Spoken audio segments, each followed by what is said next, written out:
Hello friends. मेरा नाम विकास जिंदल है और मैं ये एलएलएम के ऊपर दूसरी वीडियो लेके आया हूँ। इसमें हम बात करेंगे टोकनाइजेशन पे। ये कोई बहुत डेप्थ में वीडियो नहीं है, ये जस्ट इंट्रोडक्शन है। तो हमने बात करी थी अभी तक, हमने दो टॉपिक्स के ऊपर बात करी थी, इंट्रोडक्शन और मैथ फाउंडेशन। अब बात करते हैं टोकनाइजेशन की। टोकनाइजेशन अगर देखा जाए तो बड़ा सिंपल है। और टोकनाइजेशन और एम्बेडिंग ना एक बहुत फंडामेंटल पार्ट है, इसके बिना हम एलएलएम को नहीं समझ सकते। ये हम क्या, अगर दूसरे शब्दों में कहूँ तो इसको एलएलएम को समझने के लिए हमें टोकनाइजेशन और एम्बेडिंग को समझना ही पड़ेगा। तो चलिए शुरू करते हैं। What is tokenization? टोकनाइजेशन क्या है? एलएलएम जो है, लार्ज लैंग्वेज मॉडल जो है, वो डायरेक्टली वर्ड्स को नहीं समझता, वो नंबर्स को समझता है। कंप्यूटर 1 0 समझता है, आपको बताइए। तो वो वर्ड्स को नहीं समझता है। तो एलएलएम जो है, एलएलएम कंप्यूटर नहीं है, वो कंप्यूटर के ऊपर रन होने वाला प्रोग्राम है ना। तो एलएलएम जो है वो नंबर समझता है, इसलिए टेक्स्ट को तोड़ना पड़ता है, किसमें? टोकनों में। तो हम टोकन क्या होता है? टोकन जो है स्मॉलेस्ट यूनिट ऑफ टेक्स्ट है जो मॉडल समझता है।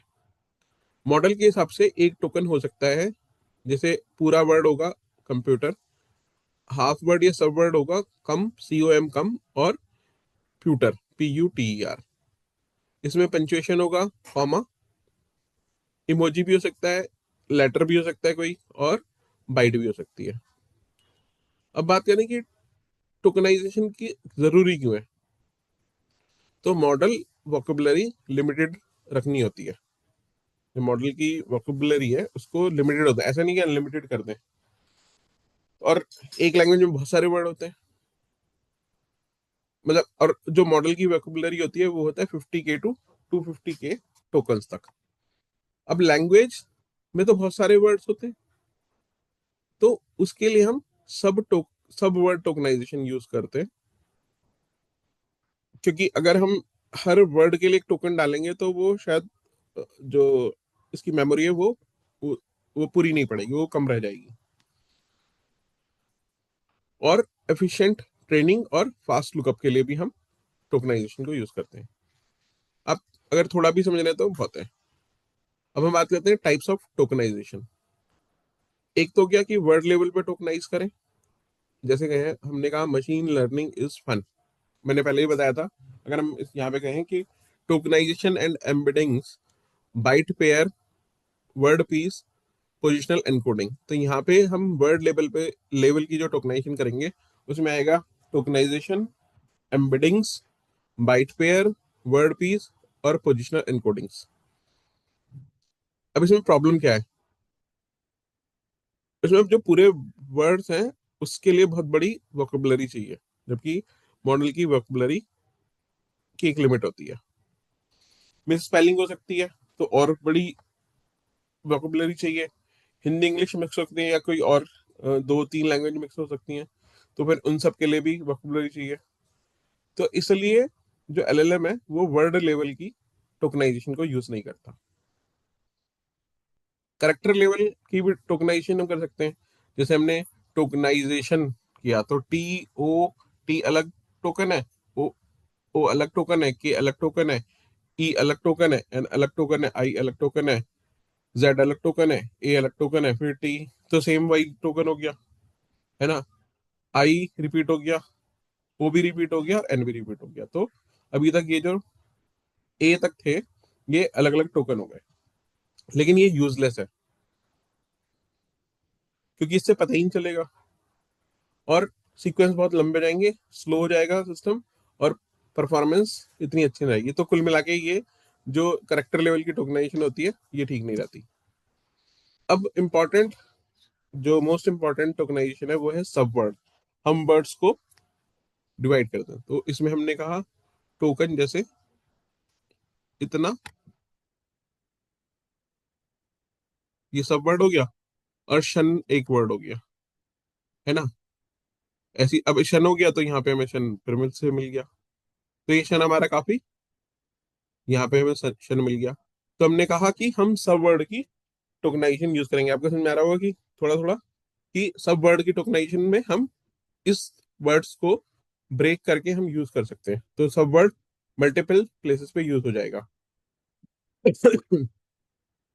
तो जीपीटी बर्ड जो एलएलएम्स हैं, ये सब वर्ड्स यूज करते हैं।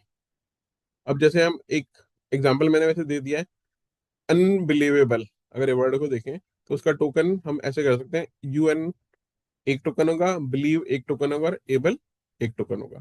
तो एक वर्ड तीन टोकन हो गए, लेकिन हम यूएन को भी और जगह यूज कर सकते हैं, और एबल को भी और जगह यूज कर सकते हैं, और बिलीव को भी ऑब्वियसली और वर्ड्स में यूज कर सकते हैं, बिलीवेबल,